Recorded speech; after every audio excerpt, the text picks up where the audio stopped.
Hello everyone, welcome to Naira study hub. आप सब कैसे हैं? आई होप अच्छे होंगे। फ्रेंड्स, आज हम लोग प्रेजेंट कॉन्टिन्यूअस टेंस के बारे में पढ़ेंगे। उससे पहले की वीडियो में प्रेजेंट इंडेफिनिट टेंस को कंप्लीट किया। आज प्रेजेंट कॉन्टिन्यूअस टेंस को कंप्लीट करेंगे, इसके बारे में समझेंगे, पहचान क्या होती है, कौन सी फॉर्म लगती है, सब कुछ जानेंगे। अगर अभी तक आप लोगों ने चैनल को सब्सक्राइब नहीं किया है तो प्लीज सब्सक्राइब कर लें और बेल आइकन को भी जरूर प्रेस कर लें। और फ्रेंड्स, ये भी जानेंगे कि एग्जाम में किस तरह से क्वेश्चंस पूछे जाते हैं। ऐसा नहीं है कि ये इस तरह से क्वेश्चन नहीं पूछे जाते हैं कि आपको हिंदी दे दी और उसकी इंग्लिश आप बना डालें, ऐसा नहीं है। क्वेश्चन इस तरह से पूछे जाते हैं कि जैसे चेंज करना होता है, प्रेजेंट टेंस है तो उसको पास्ट में चेंज करना होता है, फ्यूचर है तो उसको प्रेजेंट में चेंज करना होता है, या फ्यूचर इंडेफिनिट टेंस है तो पास्ट कॉन्टिन्यूअस टेंस में चेंज करना होता है। खैर, जैसा भी है हम आपको स्टेप बाय स्टेप चीज़ों को बताते चलेंगे और किस तरह से एग्जाम में क्वेश्चन पूछे जाते हैं उसका भी रिवीजन कराते चलेंगे और उसके बाद पेपर भी सॉल्व करवाएंगे। ठीक है ना? तो चलते हैं, सबसे पहले देख लेते हैं इसकी पहचान क्या होती है, यानी प्रेजेंट कॉन्टिन्यूअस टेंस की क्या पहचान होती है। उससे पहले ये देखते हैं कि प्रेजेंट इंडेफिनिट टेंस की क्या पहचान होती है, क्योंकि दोनों में आपको अंतर भी समझना रहेगा।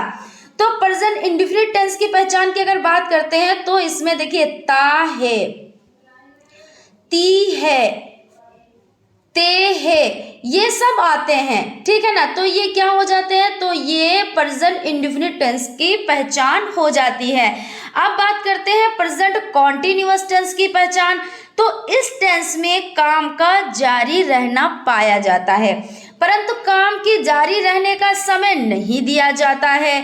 इसके वाक्यों के अंत में रहा है, रही है, रहे हैं आदि पाया जाता है तथा वर्ब की आईएनजी फॉर्म का प्रयोग होता है। यानी यहाँ पे ये चीज कही जा रही है कि आपका जो प्रेजेंट कॉन्टिन्यूअस टेंस हो जाता है तो उसमें जो पहचान होती है वो रहा है, रही है, रहे हैं, ये पहचान हो जाती है। कहीं पर भी जैसे आपने देख लिया कि वो जा रहा है, तो आपने जा रहा है जैसे ही देखा आप समझ गए कि ये प्रेजेंट कॉन्टिन्यूअस टेंस है, क्योंकि इसमें रहा है और समय का इसमें देखिए यूज नहीं होता, यानी कि समय नहीं दिया जाता। एक टेंस आपका होता है प्रेजेंट परफेक्ट कॉन्टिन्यूअस टेंस, तो उसमें भी रहा है, रही है, रहे हैं यही दिया होता है, लेकिन उसमें समय दिया होता है। खैर, उसके बारे में तो हम बाद में डिस्कस करेंगे। आज हम लोग प्रेजेंट कॉन्टिन्यूअस टेंस को पढ़ लेते हैं, लेकिन चीजों को इसलिए बताते चलते हैं कि उनमें अंतर क्या है। जैसे इंडेफिनिट बताया कि उसमें क्या अंतर है और इसमें क्या अंतर है, या प्रेजेंट परफेक्ट कॉन्टिन्यूअस टेंस में। अब आप प्रेजेंट कॉन्टिन्यूअस टेंस देखेंगे और प्रेजेंट परफेक्ट कॉन्टिन्यूअस टेंस देखेंगे तो आप कहेंगे कि दोनों में तो रहा है, रही है, रहे हैं आ रहा है, लेकिन फर्क कहाँ पे आप देखेंगे? फर्क यहाँ पर देखेंगे कि प्रेजेंट परफेक्ट कॉन्टिन्यूअस टेंस में समय दिया होता है और प्रेजेंट कॉन्टिन्यूअस टेंस में समय नहीं दिया होता है। आपका ये अंतर हो जाता है। तो हम लोग प्रेजेंट कॉन्टिन्यूअस टेंस के बारे में पहले बात कर लेते हैं। देखिए, आई के साथ एम का प्रयोग होगा, ही शी इट के साथ इज का प्रयोग होगा, यू वी दे और के साथ आर का प्रयोग होगा। यानी कि हेल्पिंग वर्ब की बात यहाँ पे हो रही है। जैसे आई अगर कहीं पे आ जाता है, जैसे हिंदी में मैं होता है ना, मैं, तो उसके लिए इंग्लिश क्या होती है? आई, और हेल्पिंग वर्ब क्या हो जाता है? आई के साथ में एम का यूज होता है, ना कि इज या आर का यूज होता है ना? ये तो आप लोग बहुत अच्छे से जानते हैं, बचपन से पढ़ते हुए चले आ रहे हैं। उसके बाद ही शी इट के साथ इज का प्रयोग होता है। अब ही है तो एक लड़का है, शी है तो एक लड़की है, मतलब एक के लिए आया है ना? जैसे सीता, गीता, किसी का नाम, इसमें क्या यूज करते हैं? तो इसमें हम इज का यूज करते हैं। अब आर कहाँ पे यूज होता है? तो यू वी दे अवर के साथ, और बहुवचन है ना, बहुवचन कर्ता के साथ में भी क्या होता है? बहुवचन के साथ भी आर का यूज होता है। अब इसके स्ट्रक्चर की बात कर ली जाए। स्ट्रक्चर मतलब बनावट, है ना? तो सबसे पहले आप सब्जेक्ट लिखेंगे। क्या चीज? सब्जेक्ट। सब्जेक्ट, उसके बाद इज एम आर, जैसा भी हो उस जैसा आपका सेंटेंस हो उसके अकॉर्डिंग आपको इज यूज करना है। अगर आई है तो आपको एम यूज करना है, अगर ही शी इट है तो आपको इज यूज करना है, यू वी दे बहुवचन है तो आपको आर यूज करना है। जैसा सेंटेंस हो उसके अकॉर्डिंग आपको यूज करना है। उसके बाद वर्ब की फर्स्ट फॉर्म और उसमें आईएनजी आपको लगानी है, प्लस ऑब्जेक्ट लिखना है। अब समझ लेते हैं कि जैसे सीता गाना गा रही है, तो सीता क्या है? सीता सब्जेक्ट है ना, सीता सब्जेक्ट है और सब्जेक्ट आपका सीता हो गया और उसके बाद हेल्पिंग वर्ब रही है, मतलब प्रेजेंट कॉन्टिन्यूअस टेंस है। तो सीता क्या है? सिंगुलर है, तो उसके साथ इज का यूज करेंगे। और सिंग यानी फर्स्ट फॉर्म और आईएनजी, तो सिंगिंग। क्या गा रही है? तो गाना गा रही है, तो सॉन्ग हो जाता है।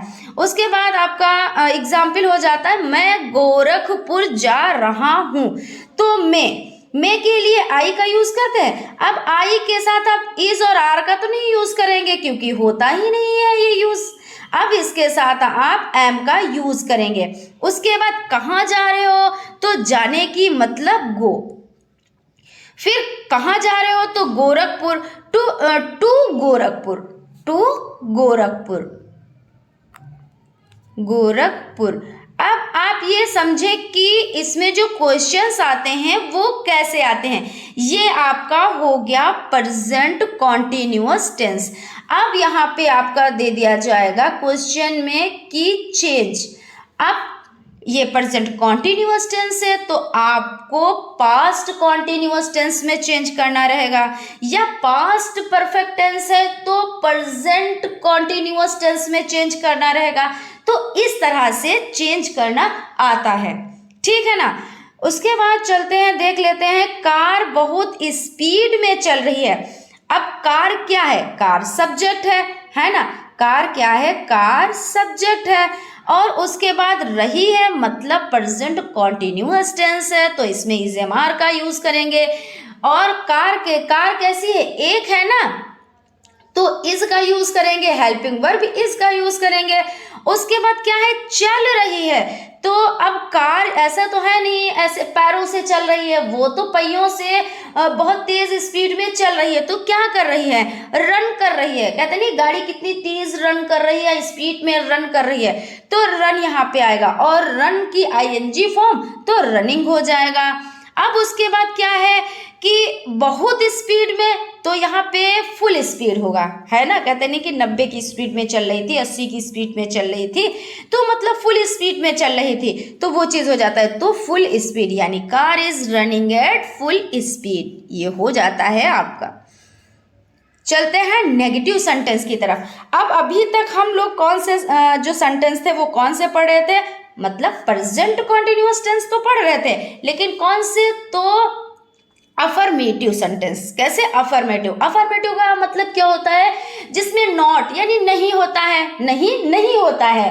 और क्या नहीं होता है? क्या मतलब जैसे कि कोई क्वेश्चन मार्क नहीं होता है, वो क्या होते हैं? वो अफर्मेटिव होते हैं। उसके बाद नेगेटिव क्या होते हैं? जिसमें नॉट का यूज होता है यानी नहीं का यूज होता है, कि जैसे तुम वो काम नहीं कर रही हो, हम खाना नहीं खा रहे हैं, तुम पढ़ नहीं रहे हो, तो मतलब जिसमें नहीं का यूज होता है वो नेगेटिव होते हैं। और अभी हम लोग यानी अफर्मेटिव के बारे में जाना, अब नेगेटिव के बारे में जानेंगे। उसके बाद किसके बारे में जानेंगे?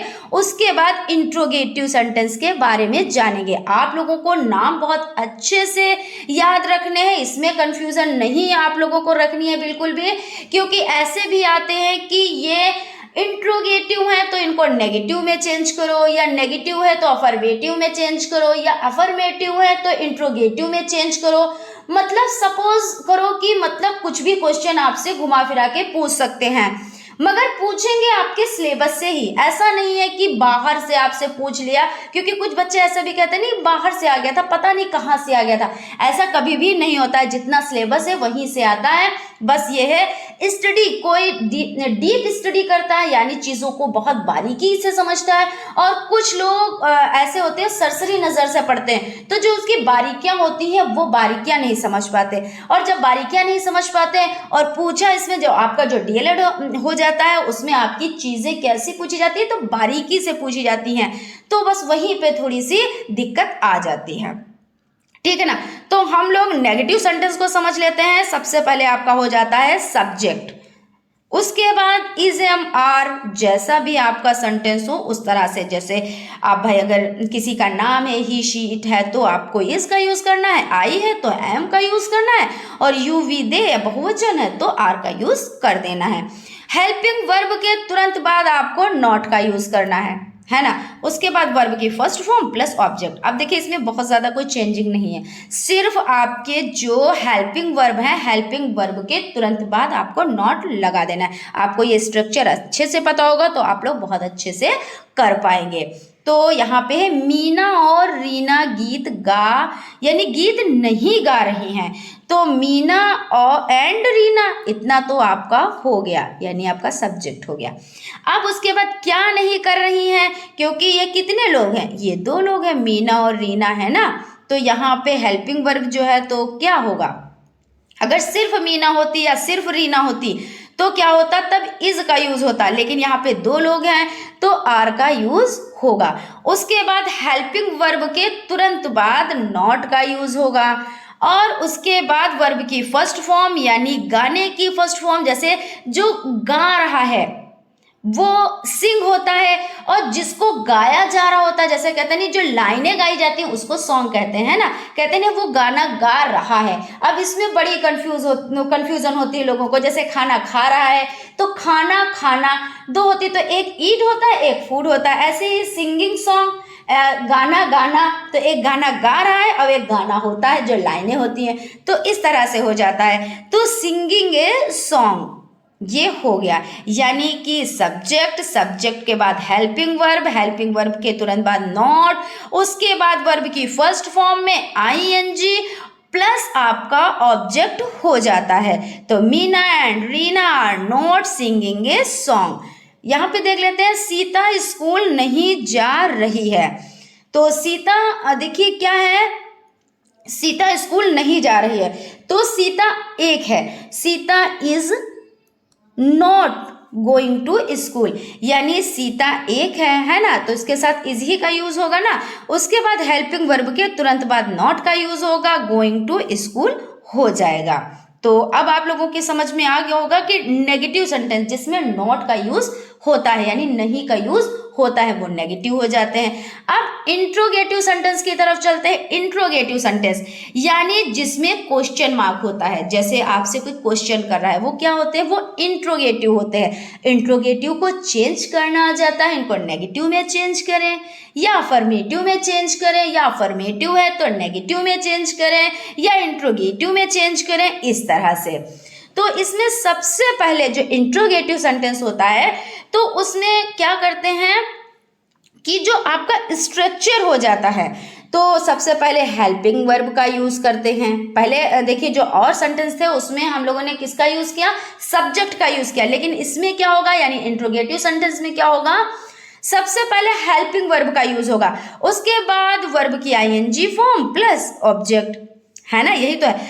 और देखिए एक और होता है, जैसे अगर कोई आप आंसर यस या नो में दे पा रहे हैं, अगर आप कोई आंसर यस या नो में दे पा रहे हैं तो वहां पे WH फैमिली का यूज नहीं होगा, और अगर नहीं दे पा रहे हैं यस या नो में तो वहां पे WH फैमिली का यूज होगा। मैं पिछले वीडियो में भी इस पर डिस्कस कर चुकी हूँ, लेकिन मैं बार बार चीज़ों को बताऊंगी जिससे आपके जहन में अच्छे से वो चीज़ बैठ जाए, ठीक है ना।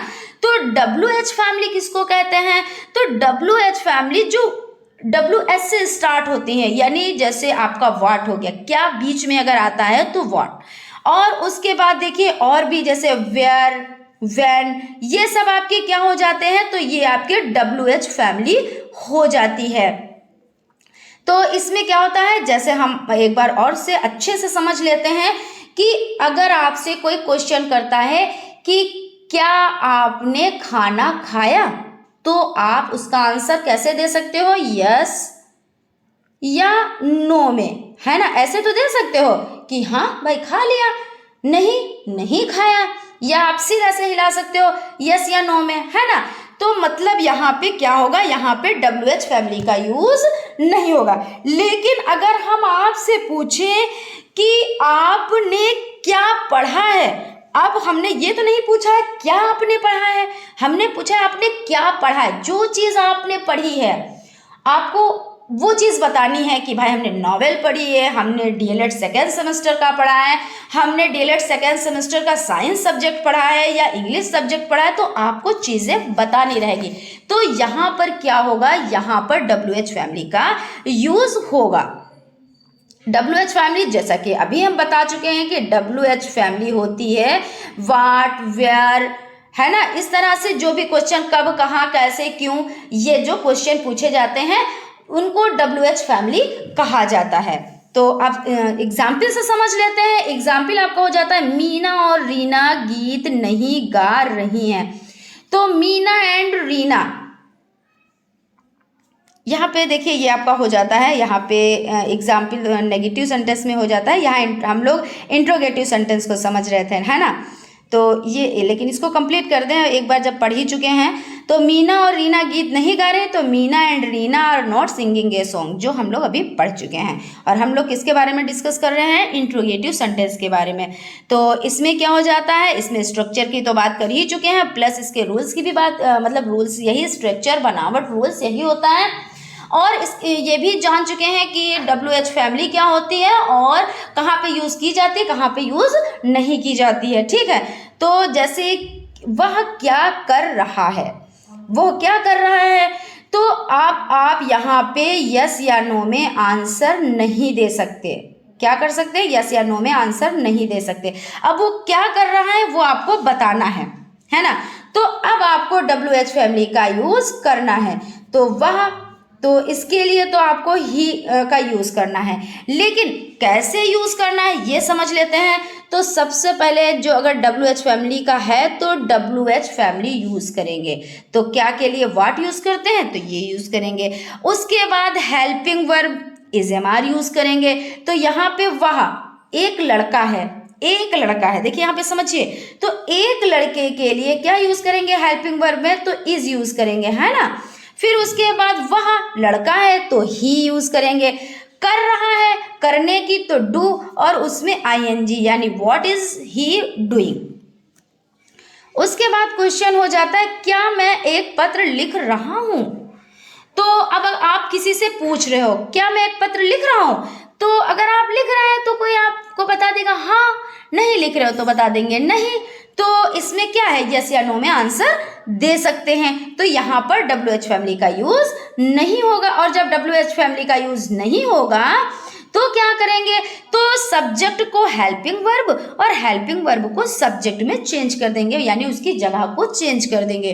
तो क्या मैं एक पत्र लिख रहा हूँ, तो अगर आप सिंपल बनाते, सबसे पहले आप सिंपल, जैसे बहुत आपको टफ लग रहा है, स्टार्टिंग में चीज़ें थोड़ी सी टफ लग जाती हैं। ऐसा नहीं है कि एक ही बार में इंसान हर चीज़ सीख जाता है। हालांकि आप लोग सब स्टार्टिंग से पढ़ते चले आ रहे हैं, आप लोगों को ये सब दिक्कतें हैं नहीं, लेकिन फिर भी मेरा काम ये है कि मुझे तो आप लोगों को हर चीज़ डिटेल में और अच्छे से समझानी है, ठीक है ना।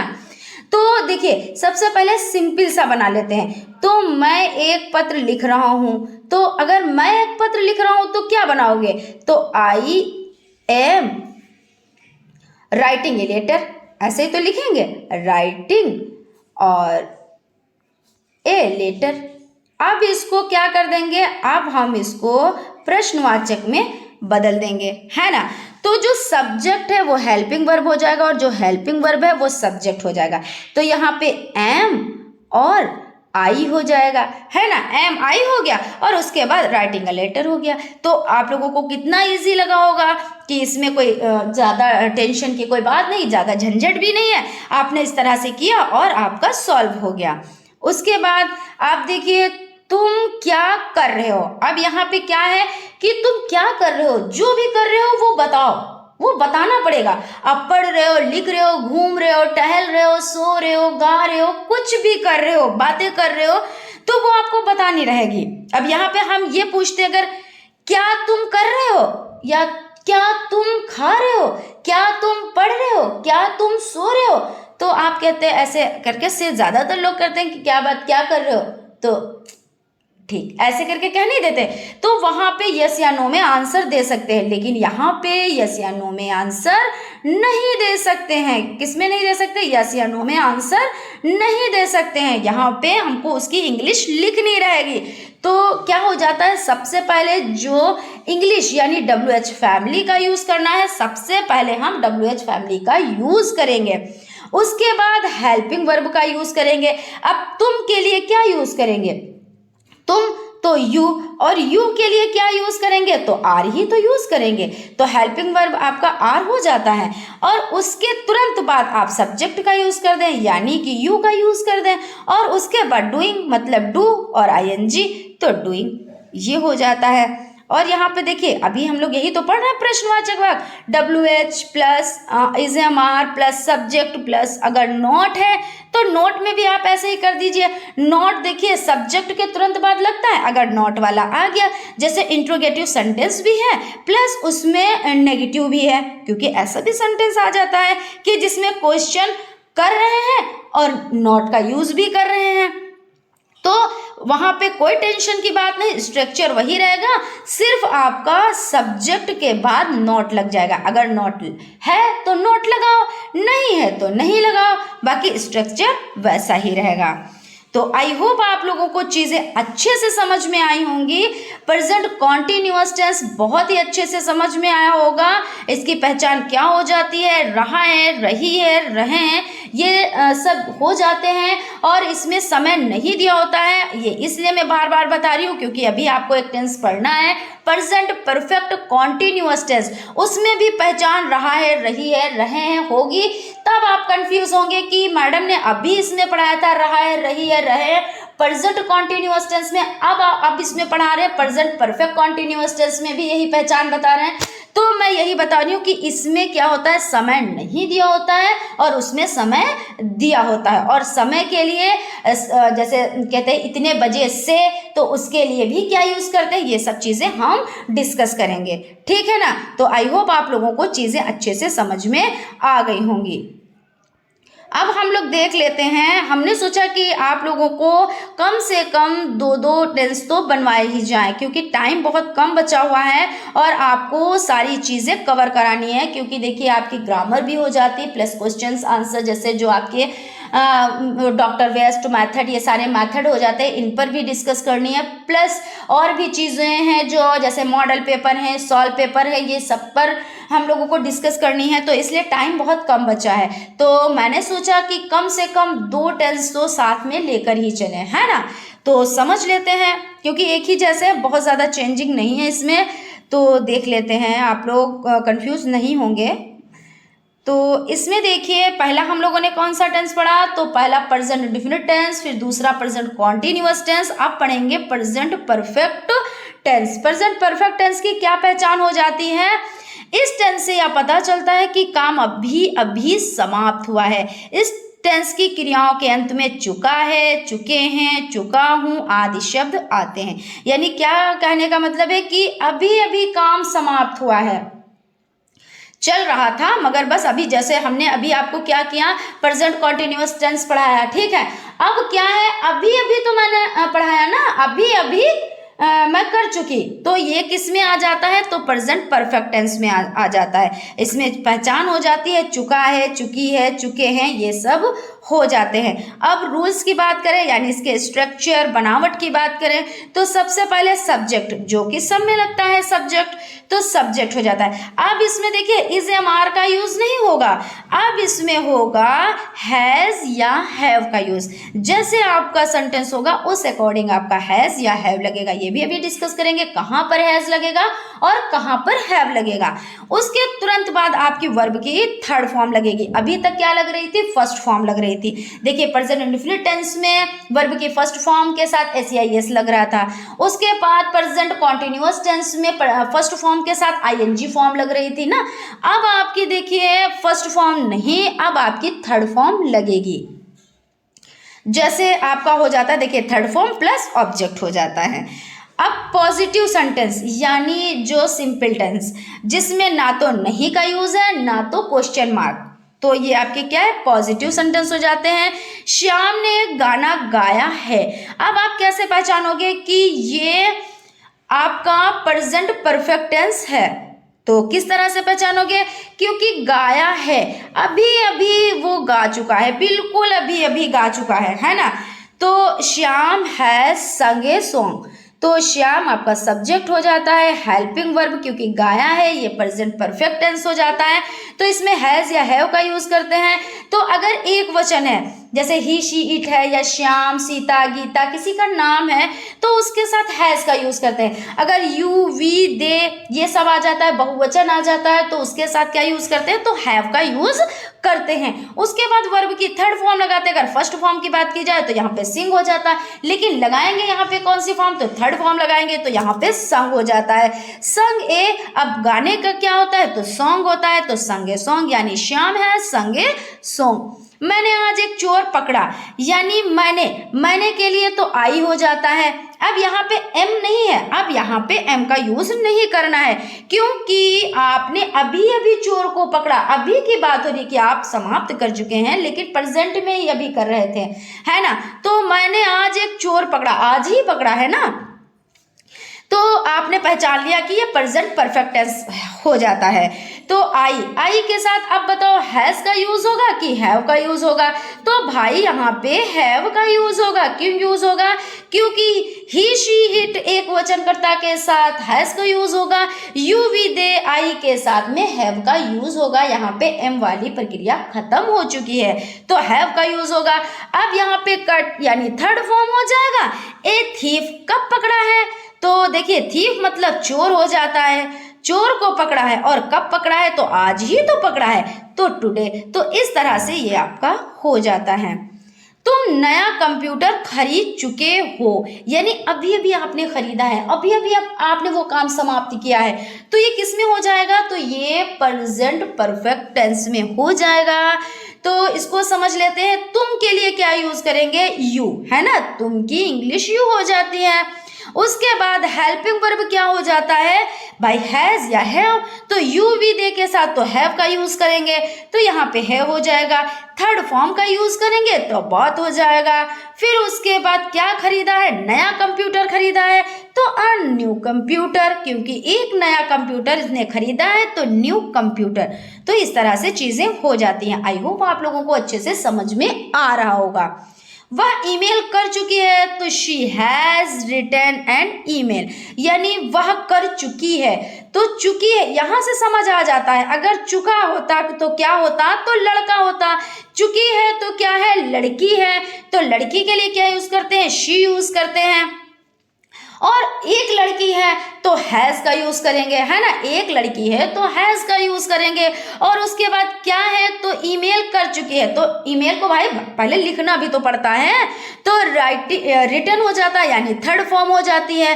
क्या चीज, तो ईमेल, एन ईमेल। अब यहाँ पे एन का यूज क्यों हुआ है, इस पर भी हम डिस्कस करेंगे और डिटेल में डिस्कस करेंगे कहाँ पे एन का यूज होता है, कहाँ पे ए का यूज होता है। लेकिन थोड़ा सा यहाँ पे बताते हुए चलते हैं। जैसे आपके जो अल्फाबेट्स होते हैं टोटल इंग्लिश में, तो वो 26 होते हैं, तो उसमें वॉवेल्स और कॉन्सोनेंट्स, तो जो वॉवेल्स हो जाते हैं वो 5 हो जाते हैं, जो कॉन्सोनेंट्स हो जाते हैं वो 21 हो जाते हैं। तो अगर आपका वॉवेल से स्टार्ट होता है, जैसे ए ई आई ओ यू, इनसे स्टार्ट होता है तो एन का यूज करते हैं। और अदर जैसे बी सी डी हो जाता है, एफ जी एच जे के एल, ऐसे 21 वर्ड्स हो जाते हैं जिनमें ए का यूज करते हैं। तो इसलिए यहाँ पे देखिए ई से स्टार्ट हुआ ना, इसलिए यहाँ पे एन का यूज किया गया। और इस तरह के भी क्वेश्चंस बनते हैं जहाँ पे आपको दे दिया होगा ए यूज करना है या एन यूज करना है। अब आपको जब डिटेल में चीजें पता है कि कहाँ पे ए का यूज करना है, कहाँ पे एन का यूज करना है, तो वहां पे आप कर पाओगे। और कुछ वर्ड साइलेंट भी होते हैं जो कि आपको कंफ्यूज करने वाले होते हैं, जो आपको लगेगा कि वो वोवेल से लिखे जाएंगे लेकिन होते वो कॉन्सोनेंट्स हैं। बहुत से ऐसे वर्ड हैं जिन पर हम डिटेल में डिस्कस करेंगे, ठीक है ना। उसके बाद नेगेटिव सेंटेंस में आ जाते हैं। नेगेटिव मतलब नॉट, जिसमें नॉट लगा होता है वो नेगेटिव होते हैं। तो देखिए स्ट्रक्चर में बहुत ज़्यादा चेंजिंग नहीं होती है, सिर्फ क्या होता है हेल्पिंग वर्ब के बाद नॉट लगा देना होता है, बाकी सब वैसे ही रहता है। और हम लोग पढ़ क्या रहे हैं, तो प्रेजेंट परफेक्ट टेंस को पढ़ रहे हैं। तो सबसे पहले सब्जेक्ट, उसके बाद हेल्पिंग वर्ब हैज या हैव, और तुरंत बाद नॉट का यूज करेंगे, वर्ब की थर्ड फॉर्म यूज करेंगे, प्लस ऑब्जेक्ट का यूज करेंगे। श्याम ने गाना नहीं गाया है। अब पहले सिंपल टेंस बना लेते हैं, उसके बाद नॉट लगा देते हैं। तो श्याम, अब श्याम एक है यानी हैज का यूज करेंगे, तो हैज। अब क्या है, वर्ब की थर्ड फॉर्म यानी संग ए सॉन्ग। तुरंत हैज के तुरंत बाद यानी हेल्पिंग वर्ब के तुरंत बाद हम नॉट का यूज कर देंगे। देखिए कितनी जल्दी से बन गया। अगर आपको स्ट्रक्चर की सही जानकारी है तो आप बहुत अच्छे से बना लेंगे। उसके बाद मैं अपना पाठ याद नहीं कर चुका हूं, तो मैं के लिए आई, और आई के साथ में क्या यूज करेंगे, हैव यूज करेंगे। आई के साथ हैव का यूज करेंगे, ठीक है ना।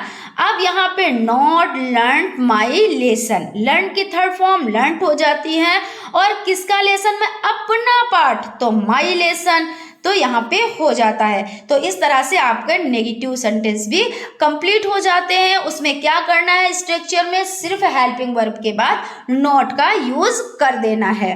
फिर इंट्रोगेटिव सेंटेंस, इंट्रोगेटिव सेंटेंस यानी कि जिसमें प्रश्न चिन्ह हो, प्रश्न जिसमें प्रश्न पूछा जा रहा हो, वो इंट्रोगेटिव सेंटेंस हो जाते हैं। अभी जो हम लोगों ने प्रेजेंट कॉन्टिन्यूअस टेंस को पढ़ा, उसमें हम लोगों ने जाना कि जो WH फैमिली होती है जिसमें यस या नो में आंसर दे सकते हैं, तो उसमें WH फैमिली का यूज नहीं करते, लेकिन जिसमें यस या नो में आंसर नहीं दे सकते हैं, यानी हमको उसका आंसर देना ही देना है, तो वहां पे क्या करेंगे, तो वहां पे WH फैमिली का यूज करेंगे। तो इस तरह से चीजें हो जाती हैं। इसमें भी बहुत ज्यादा चेंजिंग नहीं करनी होती है, सिर्फ क्या करना होता है, जो हेल्पिंग वर्ब होता है उसको सब्जेक्ट, और जो सब्जेक्ट होता है उसको हेल्पिंग वर्ब में चेंज कर देते हैं। और अगर WH फैमिली है कहीं पर, तो सबसे पहले यानी स्टार्टिंग में हम WH फैमिली रखेंगे, उसके बाद जो हेल्पिंग वर्ब यानी हैज या हैव जो भी लग रहा है उसको लगाएंगे, उसके बाद सब्जेक्ट लिखेंगे, उसके बाद वर्ब की थर्ड फॉर्म लिखेंगे, उसके बाद ऑब्जेक्ट लिखेंगे। और एक चीज और ध्यान रखिएगा, इसमें जो आपका क्वेश्चन मार्क होता है वो भी बहुत जरूरी होता है। ये नहीं कि हमने पूरा तो बना लिया लेकिन क्वेश्चन मार्क नहीं लगाया, बहुत इंपॉर्टेंट हो जाता है। तो यहाँ पे क्वेश्चन है, क्या उसने पत्र लिखा है, तो सबसे पहले हम उसने पत्र लिखा है, तो उसने तो यानी ही। देखिए अभी हम सिंपल बना रहे हैं, अभी हम इसको इंट्रोगेटिव करेंगे, ठीक है ना। तो ही रिटन यानी वर्ब की थर्ड फॉर्म हो जाती है ना। He written the letter. तो इसमें देखिए कैसे बनेगा, तो अब देखिए ही और यहाँ पे हैज़, यहाँ पे देखिए हैज़ नहीं लिखा हमने, ही हैज़, क्योंकि हेल्पिंग वर्ब। अब देखिए सब्जेक्ट आपका जो हो जाता है वो हेल्पिंग वर्ब हो जाता है, जो हेल्पिंग वर्ब है वो आपका सब्जेक्ट हो जाता है। तो यहाँ पे has he written the letter, है ना, बन गया। अब आपका यहाँ पे हो जाता है, क्या तुमने नई कार खरीद लिया है, तो फिर क्या करना है, फिर सब्जेक्ट को हेल्पिंग वर्ब और हेल्पिंग वर्ब को सब्जेक्ट में चेंज कर देना है, यानी हैव यू पहले बनता। अगर ऐसे आप बनाते सिंपल आपका होता, क्वेश्चन मार्क नहीं होता, तो यू हैव होता, है ना। लेकिन आपका क्या तुमने, यहाँ पे आप यस या नो में आंसर दे सकते हैं। भाई क्या तुमने यानी कार खरीद ली है, तो आप कह सकते हो यस, अगर खरीदी है तो कहोगे यस, अगर कहोगे नहीं खरीदी तो नो, है ना। लेकिन अगर मैं आपसे पूछती तुमने क्या खरीदा है, तब आप आंसर यस या नो में नहीं, तब क्या खरीदा है उसको बताना रहता, तब आप क्या करते, तब आप WH फैमिली का यूज करते। अब यहाँ पे WH फैमिली का यूज नहीं होगा, तो यू हैव यानी हैव यू, इसको आप उल्टा कर दें, have you bought a new car, यानी थर्ड फॉर्म वर्ब की थर्ड फॉर्म, और क्या खरीदा है, एक नई कार। अब यहाँ पे वही चीज़ जो अभी हम लोग पढ़ चुके हैं कि WH फैमिली का यूज़ करना है, तो जैसे व्हाट, व्हेन, हाउ, व्हाई, ये सब क्या होती हैं आपकी, तो ये सब आपके WH फैमिली होती हैं। इनका यूज़ किया जाता है, कब किया जाता है, जब आप किसी चीज़ का आंसर यस या नो में नहीं दे सकते तब किया जाता है। बीच में क्या, कब, कैसे, क्यों, ये सब दिए होते हैं। देखिए यहाँ पे क्यों दिए हुए हैं, यहाँ पे क्या दिए हुए हैं, और ये चीज़ भी आप लोग ध्यान रखिएगा, क्या बीच में देते हैं तो उसकी इंग्लिश लिखनी होती है, जब क्या यहाँ पे दिए होते हैं तब क्या करना होता है, सब्जेक्ट को हेल्पिंग वर्ब और हेल्पिंग वर्ब को सब्जेक्ट में करना होता है, ठीक है ना। तो उसने क्या किया है, तो क्या की इंग्लिश क्या हो जाती है, व्हाट। अब किया है ये किसका है, तो प्रेजेंट परफेक्ट टेंस है, तो हैज़ का यूज करेंगे। अब उसने, तो ही एक है ना, ही कोई है जिसके बारे में बताया जा रहा है, तो ही से पहले हैज़ का यूज करेंगे, यही तो करेंगे ना। अगर यू वी दे होता तो हैव का यूज करते। किया का तो डन, डू डन है ना, do first form, done third form हो जाती है। उसके बाद मोहन ने देश क्यों छोड़ दिया, तो क्यों छोड़ा, अब आपको बताना पड़ेगा, रीजन बताना पड़ेगा, तो यानी उसकी इंग्लिश आपको लिखनी पड़ेगी। क्यों की इंग्लिश क्या हो जाती है, वाई, है ना। उसके बाद मोहन, मोहन क्या है, एक लड़का है, और वो क्या है, एक है, सिंगुलर है ना। तो मोहन से पहले हैज का यूज होगा। अगर बहुवचन होता या यू वी दे होता तो यहाँ पे हैव का यूज होता। उसके बाद क्या किया, छोड़ दिया, तो लेफ्ट। और क्या चीज, तो द कंट्री, है ना, देश छोड़ दिया। अब कोई बड़ी चीज, महान चीज, इन सब चीजों के लिए क्या करते हैं, द का यूज करते हैं ना। इसके बारे में भी हम डिटेल में डिस्कस करेंगे, हैं। तो इस तरह से हो जाती है कि द कंट्री, यानी why has Mohan left the country. तो इस तरह से ये आपके WH फैमिली के जो सेंटेंस है वो भी आपके कंप्लीट हो जाते हैं। आई होप आप लोगों को सेशन अच्छा लगा होगा। अगर सेशन अच्छा लगा है तो प्लीज़ एक लाइक ज़रूर करें, और अगर अभी तक आप लोगों ने चैनल को सब्सक्राइब नहीं किया तो प्लीज़ सब्सक्राइब कर लें और बेल आइकन को भी ज़रूर प्रेस कर लें, जिससे कोई भी नोटिफिकेशन हो वो आप तक पहुँच जाए। तो फ्रेंड्स, नेक्स्ट क्लास में हम लोग किस पर डिस्कस करेंगे, नेक्स्ट क्लास में हम लोग देखिए प्रेजेंट इंडेफिनिट टेंस हो गया, प्रेजेंट कॉन्टिन्यूअस टेंस हो गया, प्रेजेंट परफेक्ट टेंस हो गया। अब आपका बचा है प्रेजेंट परफेक्ट कॉन्टिन्यूअस टेंस, उसको कंप्लीट करेंगे। उसके बाद की देखिए हम लोग और 2 से 3 कंप्लीट कर लेंगे, यानी कि जैसे पास्ट टेंस को कंप्लीट कर लेंगे, उसमें प्रेजेंट इंडेफिनिट टेंस और प्रेजेंट कॉन्टिन्यूअस टेंस इतने कंप्लीट कर लेंगे, है ना। तो आप लोगों का सिलेबस जल्दी कवर हो जाएगा, और मुझे आशा है कि आप लोगों को चीज़ें समझ में आ रही होंगी। तो ऐसा नहीं है, अगर चीज़ें समझ में नहीं आ रही हैं या ऐसा कुछ है, या हम थोड़ा धीरे धीरे चलें, या थोड़ा ये है थोड़ा कम कम पढ़ाएं, तो आप लोग कमेंट बॉक्स में कमेंट करें कि नहीं, हम आपको एक टाइम में, यानी एक वीडियो में एक ही टेंस बनवाएं। तो आप लोग कमेंट करें तो हम उस तरह से चलेंगे। और वैसे इसमें कोई इशू नहीं होना चाहिए कि भाई अगर एक बार में आप नहीं देख पा रहे हैं तो 2 टाइम्स में आप देख सकते हैं, कि भाई आपने अगर मान लीजिए 30 मिनट्स की है क्लास तो आप 15 मिनट्स देख ले, उसके बाद फिर से टाइम मिले फिर से आप देख लें। हालांकि जब जिसको स्टडी करनी होती है तो उसको इन सब चीज़ों का ज्ञान नहीं दिया जाता है, वो खुद अपने आप से मैनेज कर लेते हैं। तो आप लोग खुद इतने समझदार हैं, सेकेंड सेमेस्टर है, तो आप लोग खुद से अच्छे से समझ सकते हैं कि हमें क्या करना चाहिए और क्या नहीं करना चाहिए। तो मिलते हैं नेक्स्ट क्लास में, तब तक आप लोग अपना ख्याल रखें। Thank you.